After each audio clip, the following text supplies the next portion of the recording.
Archon's heart of hearts, she'd much rather you call her Nahida, which is just super cute. The Judicator of Secrets. Known across Sumeru for his ruthlessness, the General Mahamatra Sino strikes fear into the hearts of countless researchers. But those who know Sino would understand that such an image is only meant to deter ones with malicious intent. Researchers, with their propensity to exaggerate, are more or less biased against Sino. In his private life, Sino is neither rigid nor cold. Instead, he is a passionate TCG player who enjoys sharing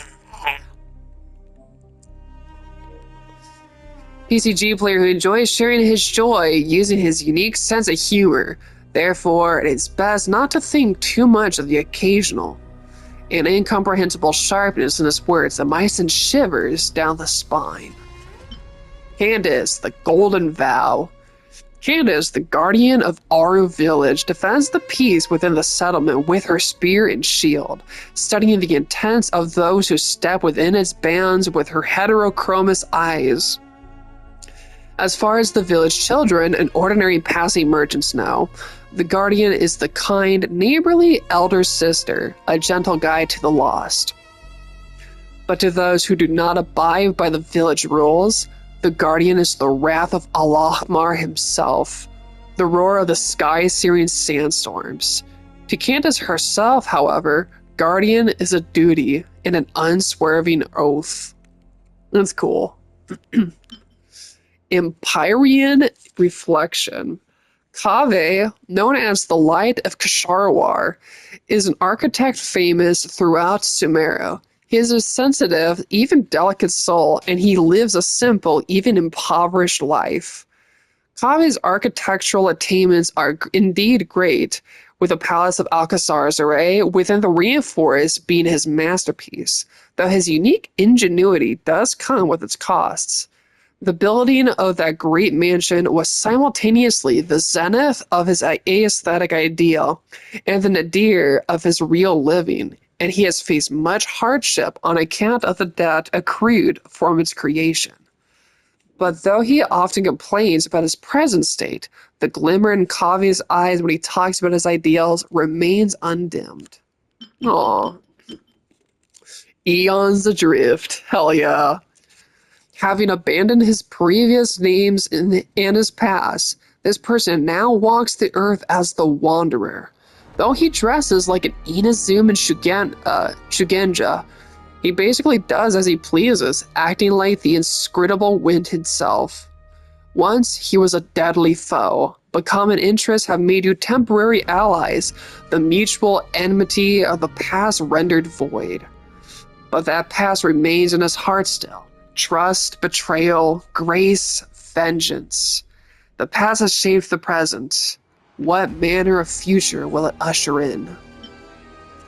Fantastical Evening Star. Layla of Ratawist. What did I call her? I didn't call her Kasharawar, did I? Actually, I do think I called her Ratawist. I actually do think I was right about that.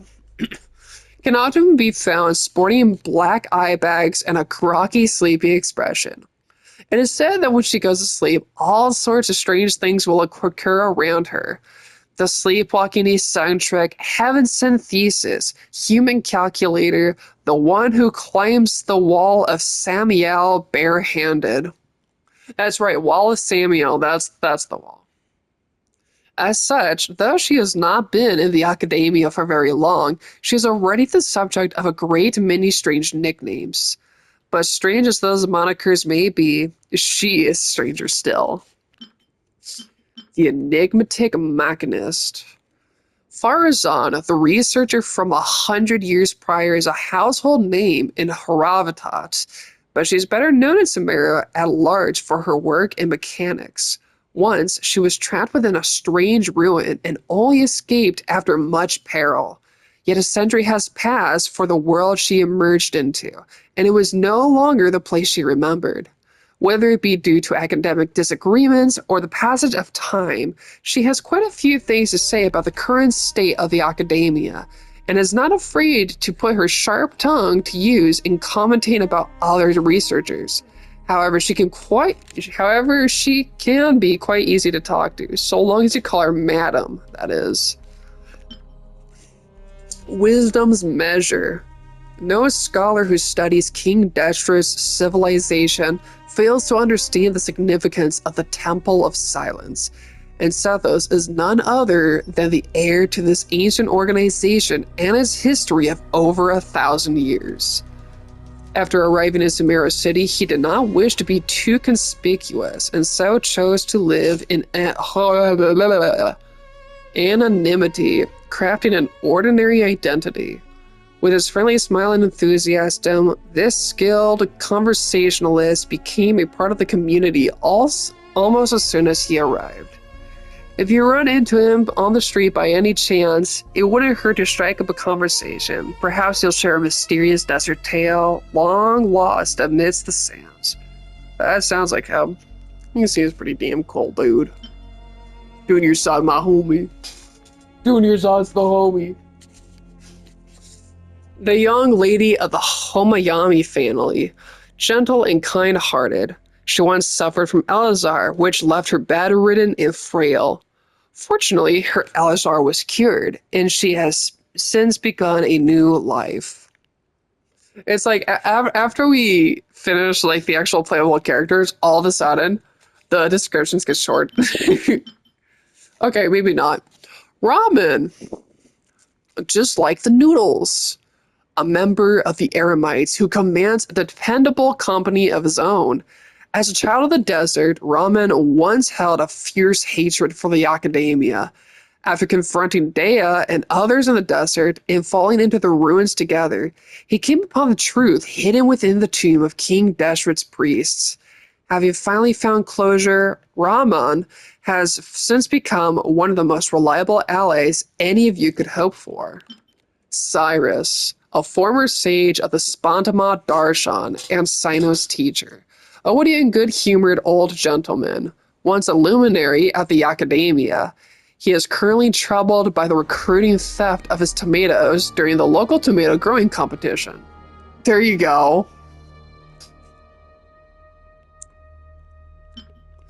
Naphis, the current Grand Sage of the Academia, as well as Sage of the Amurta Darshan.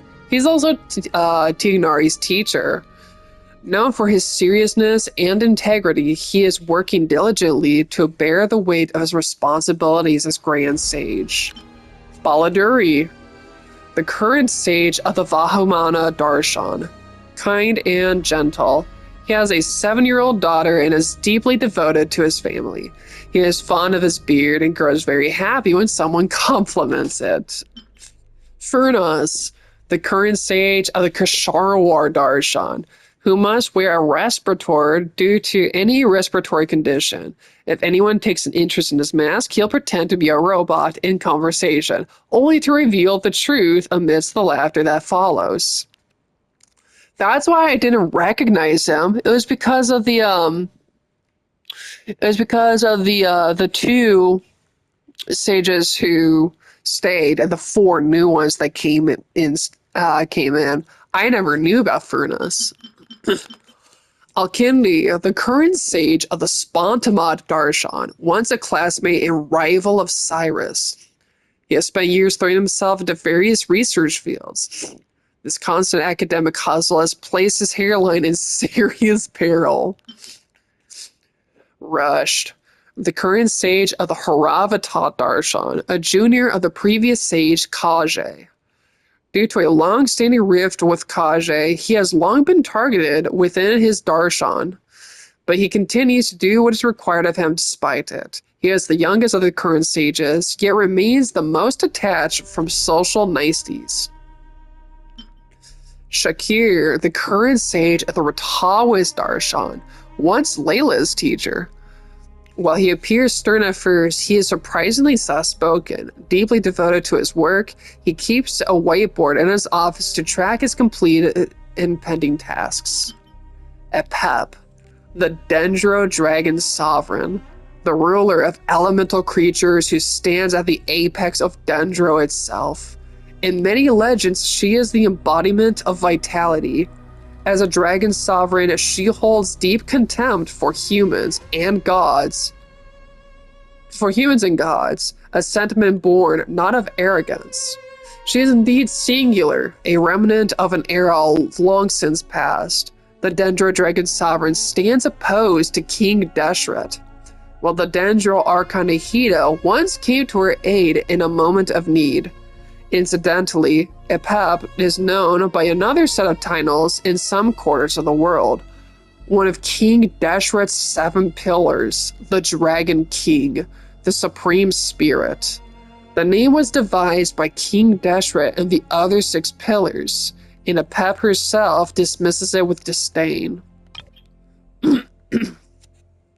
Irminsul, a giant tree that interweaves within the foundations of the earth, enduring since the dawn of the world.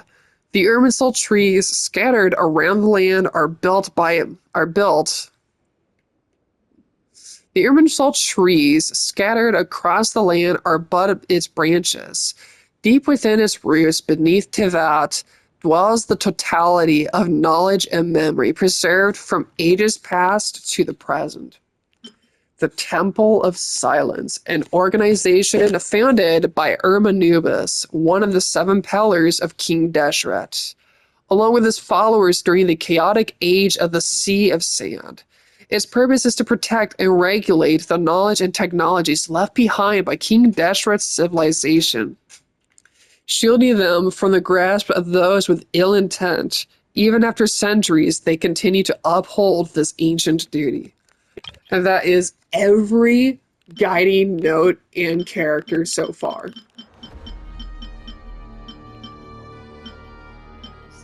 So Kali is Gandharvaville's local cutesy member. She struggles with literacy.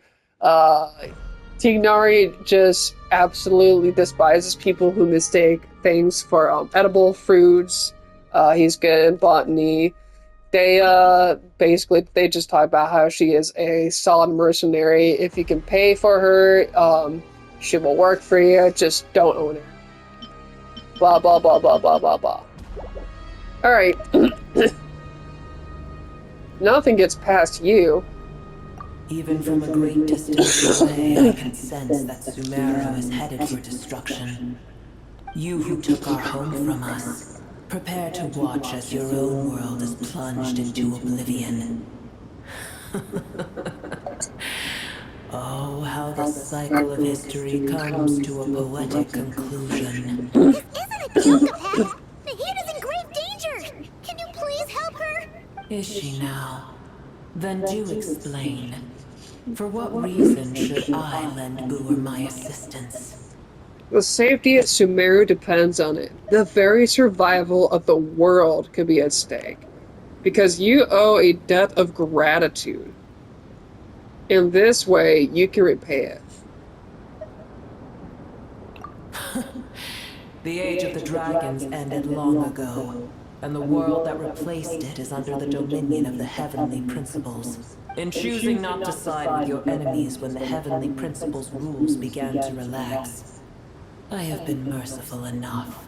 Do not forget that I have no love for this world you hold so dear. Pet, if you truly despise gods and humans so much, well, after the great humiliation of being helped by a god in the past, shouldn't you be jumping at this chance to balance the scales? Now that is a compelling reason. When El Ahmar plotted against me and I was tortured by forbidden knowledge, it was Booer who saved me from agony.